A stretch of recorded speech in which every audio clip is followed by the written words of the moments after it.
In Congress, July 4, 1776, the unanimous declaration of the 13 United States of America. When, in the course of human events, it becomes necessary for one people to dissolve the political bands which have connected them with another, and to assume among the powers of the earth the separate and equal station to which the laws of nature and of nature's God entitle them, a decent respect to the opinions of mankind requires that they should declare the causes which impel them to the separation. We hold these truths to be self-evident, that all men are created equals. They are endowed by their Creator with certain unalienable rights, that among these are life, liberty, and the pursuit of happiness. That to secure these rights, governments are instituted among men, deriving their just powers from the consent of the governed. That whenever any form of government becomes destructive of these ends, it is the right of the people to alter or to abolish it, and to institute new government, laying its foundation on such principles, and organizing its powers in such form as to them shall seem most likely to effect their safety and happiness. Prudence indeed will dictate that governments long established should not be changed for light and transient causes. And accordingly, all experience has shown that mankind are more disposed to suffer while evils are sufferable than to right themselves by abolishing the forms to which they are accustomed. But when a long train of abuses and usurpations, pursuing invariably the same object, evinces a design to reduce them under absolute despotism, it is their right, it is their duty to throw off such government and to provide new guards for their future security. Such has been the patient sufferance of these colonies, and such is now the necessity which constrains them to alter their former systems of government. The history of the present King of Great Britain is a history of repeated injuries and usurpations, all having in direct object the establishment of an absolute tyranny over these states. To prove this, let facts be submitted to a candid world. He has refused his assent to laws, the most wholesome and necessary for the public good. He has forbidden his governors to pass laws of immediate and pressing importance unless suspended in their operation till his assent should be obtained. And when so suspended, he has utterly neglected to attend to them. He has refused to pass other laws for the accommodation of large districts of people, unless those people would relinquish the right of representation in the legislature, a right inestimable to them and formidable to tyrants only. He has called together legislative bodies in places unusual, uncomfortable, and distant from the depository of their public records, for the sole purpose of fatiguing them into compliance with his measures. He has dissolved representative houses repeatedly for opposing with manly firmness his invasions on the rights of the people. He has refused for a long time after such dissolutions to cause others to be elected, whereby the legislative powers incapable of annihilation have returned to the people at large for their exercise, the state remaining in the meantime exposed to all the dangers of invasions from without and convulsions within. He has endeavored to prevent the population of these states, for that purpose obstructing the laws for naturalization of foreigners, refusing to pass others to encourage their migrations hither, and raising the conditions of new appropriations of lands.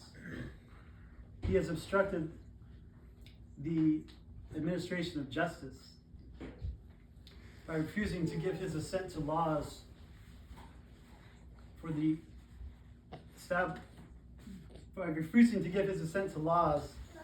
establishing judiciary powers.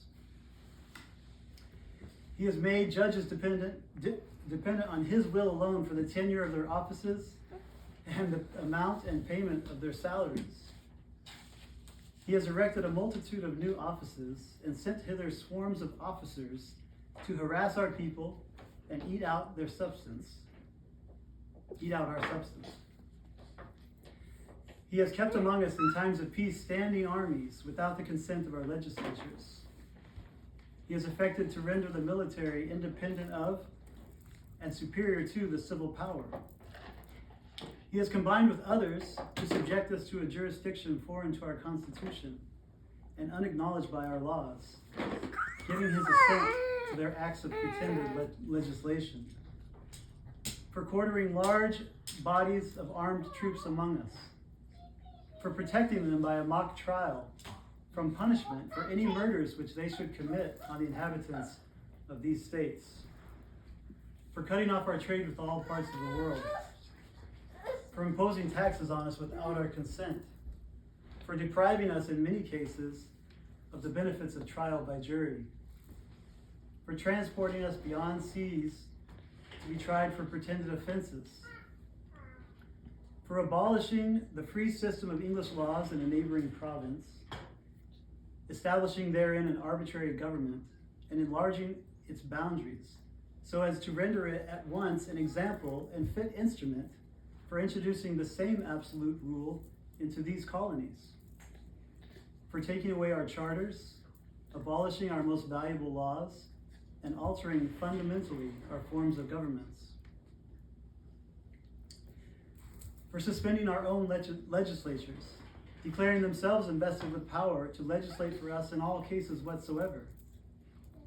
He has abdicated government here by declaring us out of his protection and waging war against us. He has plundered our seas, ravaged our coasts, burnt our towns, and destroyed the lives of our people. He is at this time transporting large armies of foreign mercenaries to complete the works of death, desolation, and tyranny, already begun with circumstances of cruelty and perfidy scarcely paralleled in the most barbarous ages, and totally unworthy the head of a civilized nation. He has constrained our fellow citizens taken captive on the high seas to bear arms against their country, to become the executioners of their friends and brethren, or to fall themselves by their hands.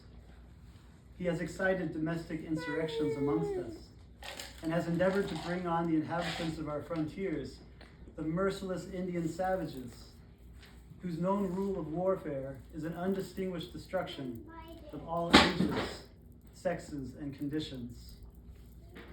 In every stage of these oppressions, we have petitioned for redress in the most humble terms.